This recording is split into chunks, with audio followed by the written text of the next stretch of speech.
चिराग जी, पिछले दिन आप तेजस्वी यादव से मिले थे, उसको लेकर कई मतलब निकाले जा रहे हैं और कह रहे हैं चिराग पासवान एनडीए को धोखा दे नहीं है। मेरा उस परिवार के साथ पुराना रिश्ता रहा है। मेरे पिता आदरणीय रामविलास पासवान जी, आदरणीय लालू जी एक दूसरे के साथी रहे, सहयोगी रहे, समकक्ष रहे।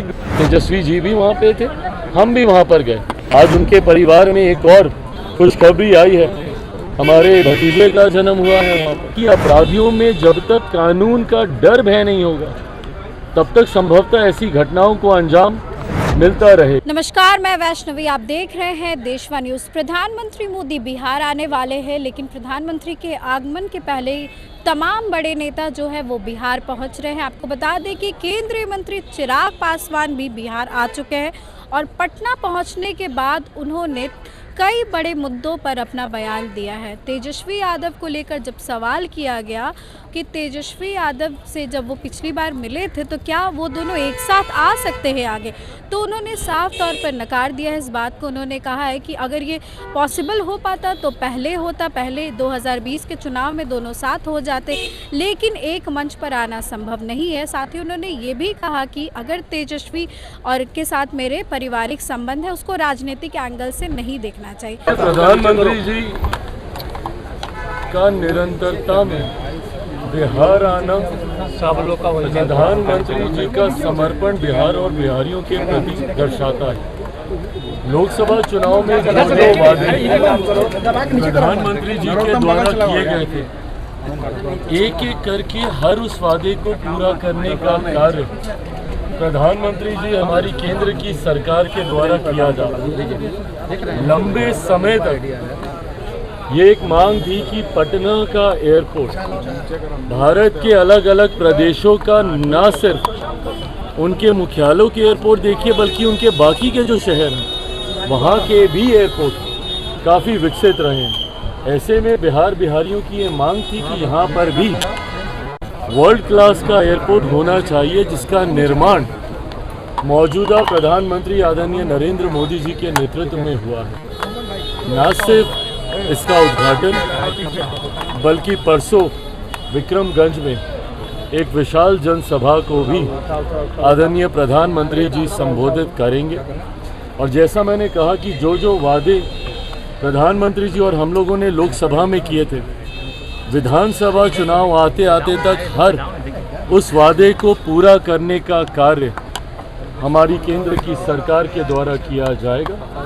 और विधानसभा में हम लोग एक नए लक्ष्य के साथ बिहार को एक विकसित राज्य बनाने की सोच के साथ, उस लक्ष्य के साथ हम लोग आगे बढ़ेंगे। अगला 5 साल प्रधानमंत्री जी के नेतृत्व में डबल इंजन की सरकार जो बिहार को परिणामों के बाद मिलेगी, वो अगले 5 साल बिहार के लिए गोल्डन एरा के तौर पे होंगे, एक स्वर्णिम काल के तौर पर होंगे, जिसमें सही मायनों में बिहार एक विकसित राज्य बनने की ओर अग्रसर होगा। चिराग जी, तेज प्रताप यादव जी को लेकर तो प्रकरण फिलहाल बिहार में चल रहा है और पूरे देश भर में इसकी चर्चा हो रही है। लालू जी ने उन्हें पार्टी से भी निकाल दिया 6 सालों तक। देखिए, ये पूर्णतः उनका पारिवारिक विषय है, उनकी पार्टी का अपना इंटरनल मैटर है।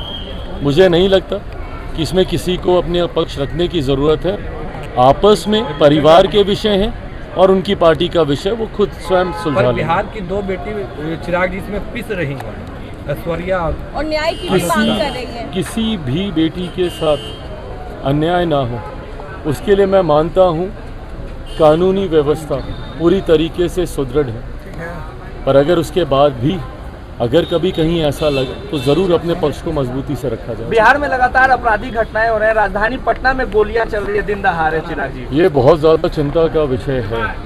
और जिस तरीके से पिछले एक आध दिन में एक के बाद एक बिहार के अलग अलग जिलों में, पटना में जिस तरीके से एकदम निडरता से अपराधियों ने अपराध का तांडव रचने का काम किया है, ये यकीनन बहुत ज़्यादा चिंताजनक है। मैं मानता हूं कि राज्य सरकार इसको उतनी ही गंभीरता से ले रही होगी और जल्द से जल्द दोषियों पे कार्रवाई की जाए, ताकि अपराधियों में जब तक कानून का डर भय नहीं होगा तब तक संभवतः ऐसी घटनाओं को अंजाम मिलता रहेगा। पर ऐसे में सरकार, राज्य सरकार को पूरी गंभीरता के साथ इसके ऊपर एक्शन लेने की जरूरत है, जो मैं मानता हूं कि सरकार जरूर ले रही है। चिराग जी, पिछले दिन आप तेजस्वी यादव से मिले थे, उसको लेकर कई मतलब निकाले जा रहे हैं और कह रहे हैं चिराग पासवान एनडीए को धोखा दे रहे हैं। मैंने बार बार कहा है, व्यक्तिगत संबंधों को राजनीतिक मायनों में नहीं तोलना चाहिए, और ये किसी से छुपा नहीं है। मेरा उस परिवार के साथ पुराना रिश्ता रहा है। मेरे पिता आदरणीय रामविलास पासवान जी, आदरणीय लालू जी एक दूसरे के साथी रहे, सहयोगी रहे, समकक्ष रहे, एक दूसरे के साथ मिलकर काम किया, और वही खूबसूरत रिश्ता मेरा उस परिवार के साथ है। और उस परिवार से रिश्ते होने के मायने कभी ये नहीं है कि मैं राजनीतिक तौर पर भी उनके साथ अलाइंड हूँ। हमारे वैचारिक मतभेद हैं और हद से ज़्यादा हैं। एक मंच पर आना नहीं संभव है। आना संभव होता तो 2020 के चुनाव में ही हम आ जाते। जिस वक्त हम बिना किसी गठबंधन के अकेले चुनाव लड़ रहे थे, उस वक्त भी हम किसी वैकल्पिक गठबंधन में तो हम नहीं गए। तो ऐसी व्यक्तिगत मुलाकातों को, और जिस मुलाकात का आप जिक्र करें वो तो व्यक्तिगत भी नहीं थी, वो तो हम सब जो कि पक्ष विपक्ष हर किसी ने इस खूबसूरत भूमिका को निभाया, जहाँ पे शहीदों के परिवार से मिलकर उन परिवार के प्रति अपनी सद्भावना हम लोगों ने प्रस्तुत करने का हम लोगों ने कार्य किया। उसी भूमिका में उस दिन तेजस्वी जी भी वहाँ पे थे, हम भी वहाँ पर गए।